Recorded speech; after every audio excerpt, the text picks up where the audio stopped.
In this video, I will show you how to build the Model 2 based on the Model 1 in the previous video. In Model 1, we build a simulation of a convenience store with two main tills. All right. If you would like to go back and to see how to build that model and how to read the draft, so feel free to click on the pop-up link above, or you can check the relevant videos in the description. All right, so in Model 1, we have two tills operated by two persons. Okay, right here, till 1 and till 2. We have two cashiers assigned to till 1 and till 2. Okay, now if you look at the Model 2 description on the screen right now, you will see that the only difference between Model 1 and Model 2 is instead of we have till 2, we should have two self-checkout stations, right? So to save our time, we can replicate Model 2 from Model 1. Okay, so the first step I will do, I will save as the current 5 as Model 2, right? And save it. Great. Now we already have something to start with Model 2 ready. The first thing I would like to do is based on the model descriptions. So we don't need this till, right? We should remove the resources from the cashiers for the till. We can double click on it. We try to remove the resources, right? Remove it. Click OK. And OK. Now, based on the description, we will check if all the parameters for each object is correct or not. Okay, the customer arrive at the store every 5 minutes on average. So very similar to Model 1, we keep everything at ease, right? Right. After picking the items the customer want, they will head to the till to check out. We will have a single queue area here that lead to either a main till or self-checkout stations. So let's delete this till too, right? All right, from here, we can change the name of till 1 to till only because we just have one till, right? And let's change this server to self-checkout.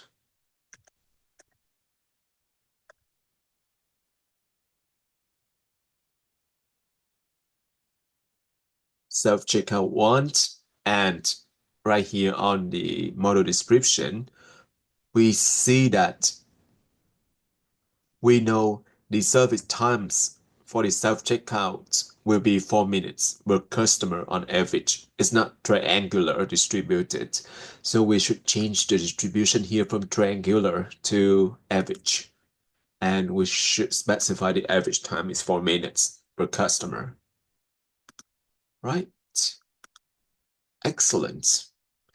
All right, and based on the model description, we should have two self-checkout. We can duplicate it using duplicate wizard, and we should specify we want to have another, just only one more self-checkout station. Finish. Click finish. Okay, and then we have self-checkout 2 right here. Right. And just try to check each checkout service time will be 4 average. Good. So checkout 2 also 4 minutes average. Good. And 2 is triangular distributed to 5 and 7. Good. Okay. If we look at the Model 2 description, we see that we still need two cashiers, okay? Because we already removed one resource from till 2, so we need basically we need to recreate the cashier's resources. Okay, let's remove the resource from till as well, and delete this resource. Okay, let's create the total new resource. Go to resource here, put it here, and we can specify again. Okay, cashiers, and we have two cashiers. Still, we have shipped dependent, right? We can specify the day shift. The day shift still from 8 to 12, and from Monday to Saturday is good. The afternoon shift from noon to 8, good. From Monday to Saturday, good. Right? Okay, and we should specify one person for each shift. Okay, one for day shift and another one for afternoon shift. All right, we have two totally. Excellent. All right, and don't forget to assign all the cashier resources to manpower 2 right here. Could you please double click on the 2 and specify the resources? Okay, we can add the cashier resources we just recreated. Okay, right. Okay, if you click on the cashier resources, we can see the 2 highlighted, right? Good. It seems like everything is fine. It just fit with the description of Model 2 for now. Okay, so from this single query, if a self-checkout machines are full, customer must queue for the till. And if the till operated by the human is busy, customer will queue for the self-checkout machines. All right, I think we can run the simulation already. All right, so again, you can refer to the previous video where we built the Model 1 to see how to read the drafts. Okay, for now, I try to save time and just describe all of them very briefly. Okay, until we can go to properties, go to utilizations, open the contents.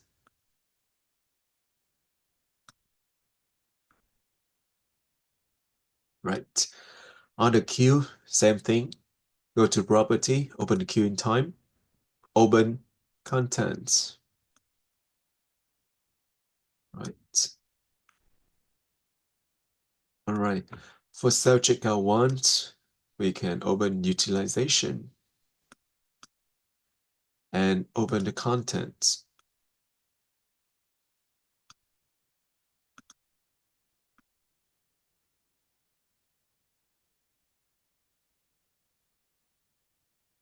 Okay. If you want to change the name of the chart, you can click here, set the new title. Instead of calling it to like it is in previous model, try to call it self-checkout one.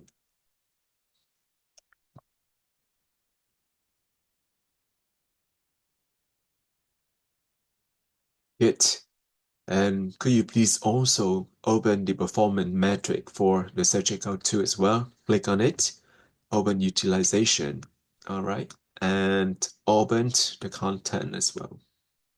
Great. Okay, we can move around a little bit. All right. Good. All right, so we have customer queue, we have customer queue 2. We can set the name again.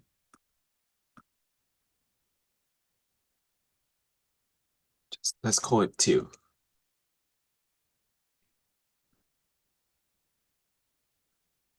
Right, and let's set it Q as well.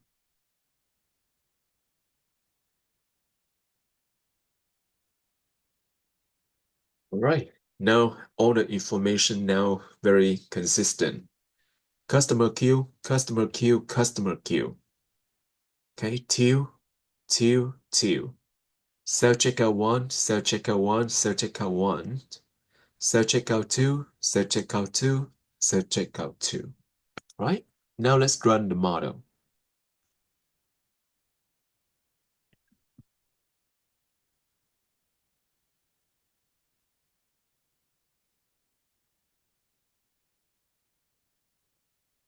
All right, good.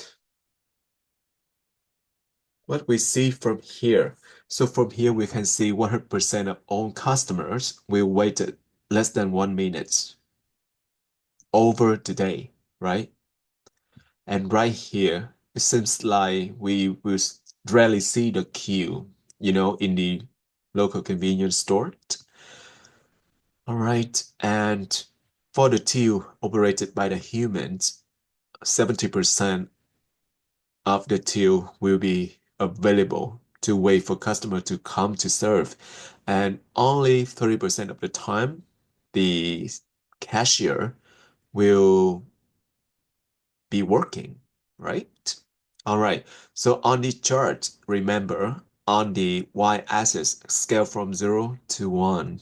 0 mean empty, 1 mean busy. So it seems like the two operated by the humans is not that busy. It's quite like very underutilized.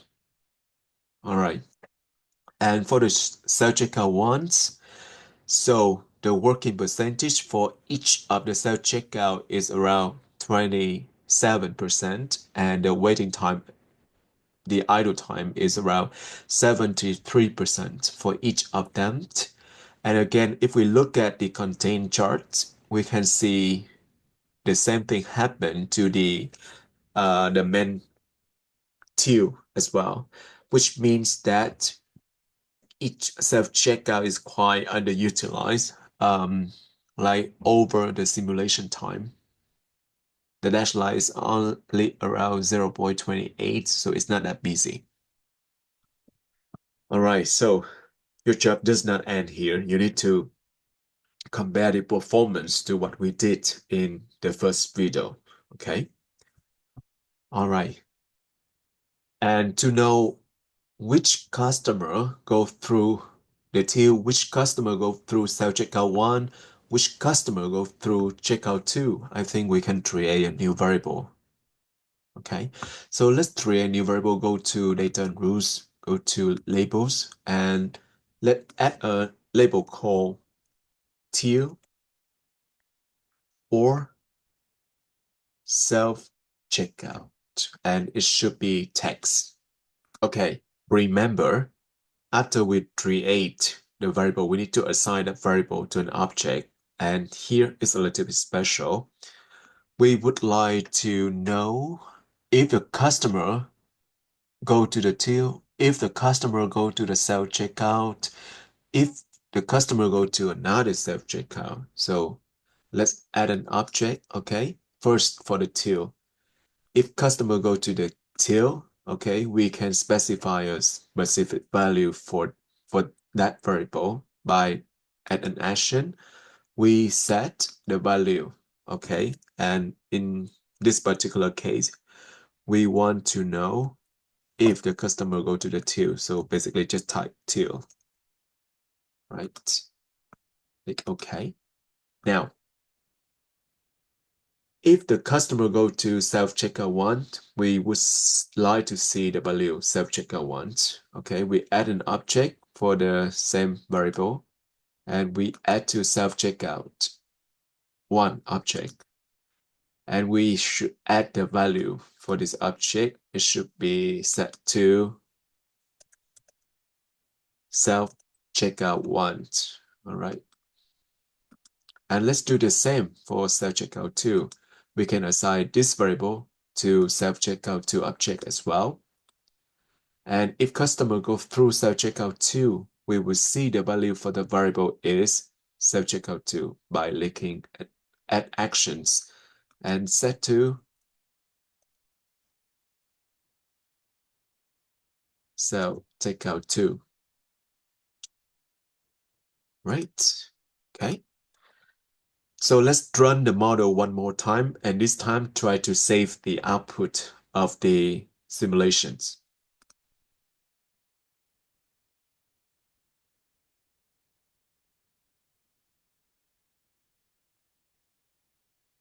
All right, so could you please double click on the endpoint and let's save the output from the simulation. And this time let's call it model 2. And of course, we will save it with the CSV formats. And let's save it. All right. Always remember to run the simulation one more time to store the output data into the CSV, which is safe. All right, now it's time for us go to the File Explorer. Go to the folder that we saved as CSV file, and we open Model 2, Output Data. Look, see, we not only have customer ID, we not only have the time customer enter into the store, and this is the timeout, right? Like we just specified, like we just figure out in Model 1. And remember, we just create a new variable to signal which checkout channel that the customer go through. For instance, customer 1 go to customer 2, go to self-checkout 1, customer 3 go to self-checkout 2, etc.